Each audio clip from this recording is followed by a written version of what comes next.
मैं के मीणा से आचार्य राजनीति विज्ञान राजकीय महाविद्यालय Bandikui BA part second paper first प्रमुख राज्य व्यवस्थाएं, जिसमें हमने कल कांग्रेस की रचना और संगठन के बारे में देखा था। आज हम देखेंगे कांग्रेस का जो द्वितीय सदन है या उच्च सदन जिसे सीनेट कहा जाता है, उसकी शक्तियों के बारे में चर्चा करेंगे। अमेरिका के संविधान निर्माता एक तरफ शक्ति पृथक्करण के सिद्धांत को लागू करना चाहते थे, दूसरी तरफ उनकी मान्यता थी कि शक्ति पृथक्करण से सरकार के तीनों अंग अपने अपने क्षेत्र में निरंकुश हो सकते हैं। इसलिए दूसरा सिद्धांत उन्होंने शक्ति पृथक्करण के साथ साथ नियंत्रण एवं संतुलन के सिद्धांत की भी व्यवस्था की। इस रूप में उन्होंने राष्ट्रपति और प्रतिनिधि सभा पर नियंत्रण रखने के लिए सीनेट को भी व्यापक शक्तियां दी गई। सीनेट, अमेरिका की जो सीनेट है वो दुनिया के जितने भी द्वितीय सदन है उसमें सबसे शक्तिशाली द्वितीय सदन माना जाता है। उसकी तुलना अगर हम भारत की राज्यसभा से करें, ब्रिटेन की लॉर्डसभा से करें, जापान की सभासद सदन से करें, तो ये दुनिया के जितने भी द्वितीय सदन हैं उन द्वितीय सदनों में सबसे शक्तिशाली द्वितीय सदन के रूप में देखी जाती है। सीनेट को व्यापक रूप में संविधान निर्माताओं ने ही इतनी शक्तियां दी कि वो जो उसका प्रतिनिधि सभा है उसके समान स्थान प्राप्त कर लिया, और कुछ क्षेत्रों में तो ये प्रतिनिधि सभा से भी अधिक शक्तिशाली संविधान निर्माताओं ने इसे बनाया। अमेरिका की सीनेट की शक्तियों की चर्चा करते समय हम सबसे पहले शक्ति उसकी लेते हैं कानून निर्माण के क्षेत्र में। कानून निर्माण के क्षेत्र में अगर देखा जाए तो समान शक्ति संपन्न द्विसदनात्मक विधानमंडल के रूप में अमेरिका की सीनेट कार्य करती है, और इसको जो प्रथम सदन है प्रतिनिधि सभा, उसके समान ही कानून निर्माण की शक्ति दी गई है। इसके कानून निर्माण की शक्तियों को हम तीन भागों में बांट सकते हैं। एक है साधारण विधेयक के संबंध में, दूसरी है संवैधानिक संशोधन संबंधी विधेयक के संबंध में कानून निर्माण की शक्ति, और तीसरी है वित्त विधेयक के संबंध में कानून निर्माण की शक्ति।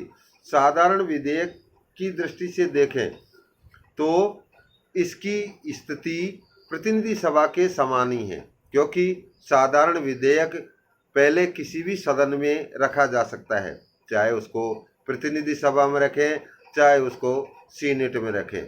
इसमें विधेयक की प्रस्तुतिकरण, जो साधारण विधेयक है उसकी प्रस्तुतिकरण की दृष्टि से दोनों सदनों को समान शक्तियां दी गई हैं, और साधारण विधेयक तभी कानून का रूप लेगा या तभी पारित समझा जाएगा जब दोनों सदन अपने साधारण बहुमत से उसकी स्वीकृति न दे। तो साधारण विधेयक के संबंध में चाहे उसका प्रस्तावित करने की दृष्टि से हो, चाहे साधारण विधेयक को पास करने की दृष्टि से हो, सीनेट और प्रतिनिधि सभा को समान शक्ति दी गई है। संविधान संशोधन या संवैधानिक विधेयक के संबंध में भी दोनों सदनों को समान शक्ति प्राप्त है। इससे संबंधित विधेयक किसी भी सदन में रखा जा सकता है, और वो तभी पारित समझा जाएगा जब दोनों सदन अपने 2/3 बहुमत से उसे स्वीकार कर लें।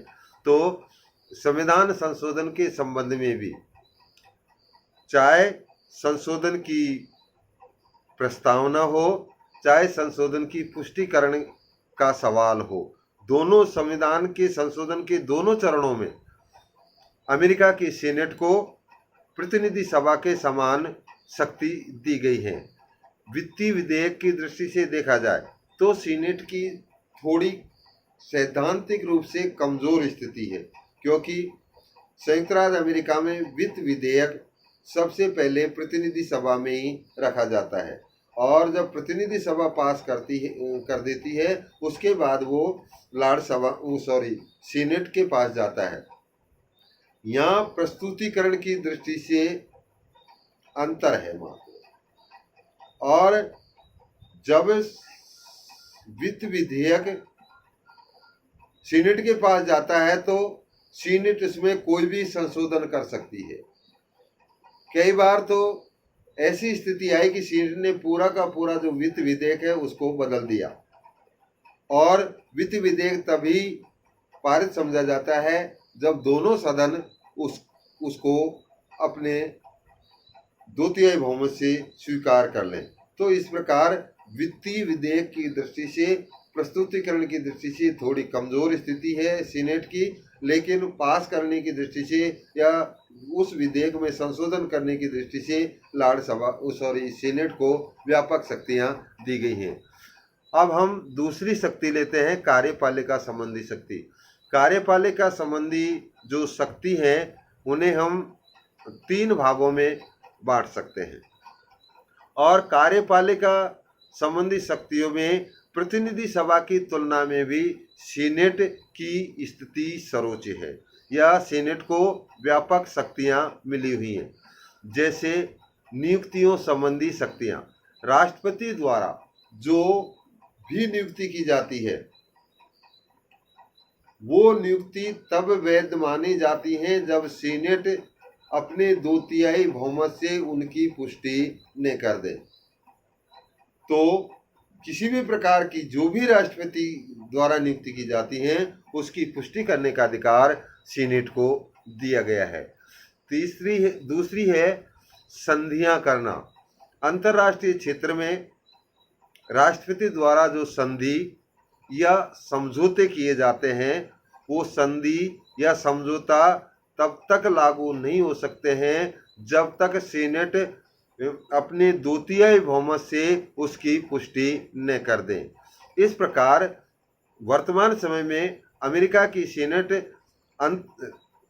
राष्ट्रपति की जो अंतर्राष्ट्रीय शक्ति हैं उसमें सहभागी बन गई है। तो इस प्रकार अंतर्राष्ट्रीय क्षेत्र में जो भी संधि और समझौते किए जाते हैं वो तभी लागू होते हैं जब सीनेट स्वीकार कर लेती है। तीसरी है युद्ध की घोषणा की पुष्टि। राष्ट्रपति द्वारा किसी देश के साथ युद्ध की जब घोषणा की जाती है तो उसकी पुष्टि करने का अधिकार सीनेट को है। सीनेट इस संबंध में वैदेशिक संबंधों के संचालन में महत्वपूर्ण भूमिका निभाती है। तो इस प्रकार अगर हम कार्यपालिका संबंधी शक्तियों के आधार पर दोनों सदन सीनेट और प्रतिनिधि सभा का तुलनात्मक अध्ययन करें तो सीनेट अधिक शक्तिशाली है। इसके अतिरिक्त जो नेक्स्ट शक्ति है अन्वेषण संबंधी शक्ति या कोई जांच संबंधी शक्ति। किसी भी क्षेत्र में भ्रष्टाचार, प्रशासनिक अनियमितता या अन्य किसी प्रकार की जांच करनी हो तो वह भी सीनेट के द्वारा ही की जाती है। तो इस प्रकार अन्वेषण संबंधी शक्ति भी इसे प्राप्त है। नेक्स्ट शक्ति न्यायिक शक्ति। अमेरिका की सीनेट न्यायिक शक्तियों की दृष्टि से भी प्रतिनिधि सभा की तुलना में बहुत अधिक शक्तिशाली है, या यूँ कह सकते हैं कि न्यायिक क्षेत्र में भी अमेरिका की सीनेट को व्यापक शक्तियाँ मिली हुई हैं, जिसमें ये राष्ट्रपति, उपराष्ट्रपति, न्यायालयों के न्यायाधीशों के विरुद्ध महाभियोग जो लगाया जाता है वह उस महाभियोग की पुष्टि 2/3 बहुमत से सीनेट के द्वारा की जाती है।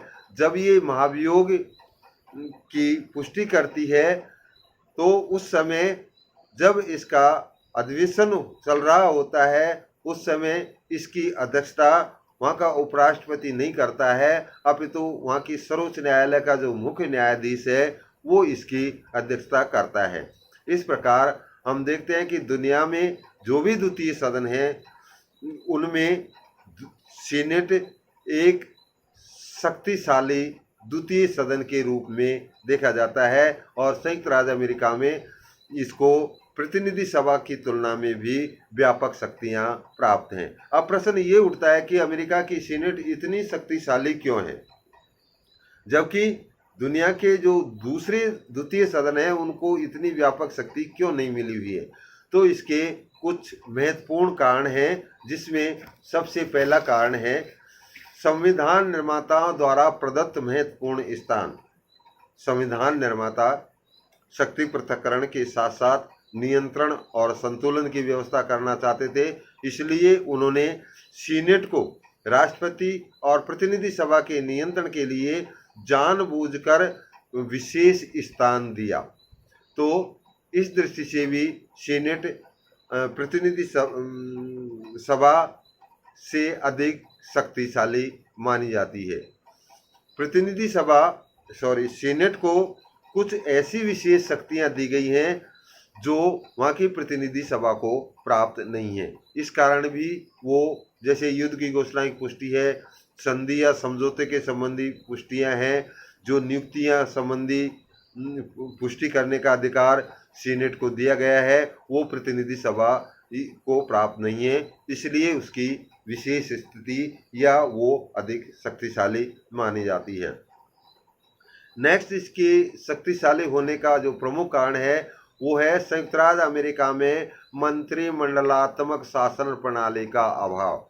जैसे संसदीय शासन व्यवस्था में मंत्रिमंडलात्मक शासन व्यवस्था होती है, उस पर जो द्वितीय सदन होते हैं उसका कोई भी हाथ नहीं होता है या उसके पास कोई भी विशेष शक्तियां नहीं होती हैं। लेकिन संयुक्त राज्य अमेरिका में अध्यक्षीय शासन व्यवस्था होने के कारण, वहाँ मंत्रिमंडलात्मक शासन प्रणाली का अभाव होने के कारण सीनेट अधिक शक्तिशाली है। नेक्स्ट, जो इसकी शक्तिशाली होने का कारण है वो है प्रत्यक्ष निर्वाचन। दुनिया के जो भी द्वितीय सदन है उनका चुनाव अप्रत्यक्ष रूप में किया जाता है। जैसे भारत में राज्यसभा का चुनाव अप्रत्यक्ष रूप में होता है, जापान में सभासद सदन का चुनाव भी अप्रत्यक्ष रूप में किया जाता है, ब्रिटेन की जो लॉर्ड सभा है वो एक कुलीन तंत्रीय शासन प्रणाली के आधार पर उसका गठन होता है। लेकिन सीनेट का जो गठन है वो प्रत्यक्ष रूप में जनता द्वारा वयस्क मताधिकार के आधार पर किया जाता है, इसलिए भी ये अधिक शक्तिशाली सदन माना जाता है। नेक्स्ट, तो इसकी शक्तिशाली होने का जो प्रमुख कारण माना जाता है वो है इसका स्थायित्व। ये एक साथ कभी भंग नहीं होती है। प्रति 2 वर्ष बाद में 1/3 सदस्य रिटायर होते हैं और उसके स्थान पर नए सदस्यों का चुनाव किया जाता है, जबकि प्रतिनिधि सभा है वो इस तरीके का स्थायी सदन नहीं है। नेक्स्ट, इसका जो महत्व या अधिक शक्तिशाली होने का कारण है वो है दीर्घ कार्यकाल। प्रतिनिधि सभा की तुलना में सीनेट का कार्यकाल बड़ा है। प्रतिनिधि सभा के सदस्य 2 साल के लिए चुनकर आते हैं, जबकि सीनेट के जो सदस्य होते हैं वो 6 वर्ष के लिए चुनकर आते हैं। तो इस कारण भी जो दीर्घ इसका कार्यकाल है वो भी इसके शक्तिशाली होने में मददगार साबित होता है। नेक्स्ट, इसका जो आकार है वो लघु है, अर्थात इसके 100 सदस्य हैं। 100 सदस्य होने के कारण इसमें के सदस्यों में एकता की भावना देखने को मिलती है, जबकि वहाँ की प्रतिनिधि सभा में 400 और 35 सदस्य हैं, वो बड़ा सदन है। तो इसका जो लघु आकार है वो भी इसको शक्तिशाली बनाने में मदद करता है। इसके जो सदस्य होते हैं वो परस्पर सम्मान की भावना रखते हैं, एकता की भावना रखते हैं, उनमें हम की भावना होती है। किसी भी विषय पर निर्णय लेते समय वो एकजुट होकर कार्रवाई में सीनेट की प्रतिष्ठा को बनाए रखने के लिए भाग लेते हैं। तो इसलिए भी यह अधिक शक्तिशाली मानी जाती है। सीनेट की विशेष कार्य प्रणाली, इसकी कार्रवाई का संचालन करने का इसको पूर्ण अधिकार है। प्रतिनिधि सभा या वहाँ का राष्ट्रपति इसे प्रभावित नहीं करता है, इसलिए भी वो अधिक शक्तिशाली है। और तुलनात्मक रूप में देखा जाए, प्रतिनिधि सभा और सीनेट का तुलनात्मक रूप में अध्ययन अगर किया जाए तो सीनेट के सदस्यों की गुणात्मक योग्यता अधिक होती है। इसलिए इन कारणों के आधार पर हम कह सकते हैं कि संयुक्त राज्य अमेरिका की सीनेट दुनिया के द्वितीय सदनों में एक सर्वश्रेष्ठ या सबसे अधिक शक्तिशाली द्वितीय सदन के रूप में जाना जाता है। धन्यवाद।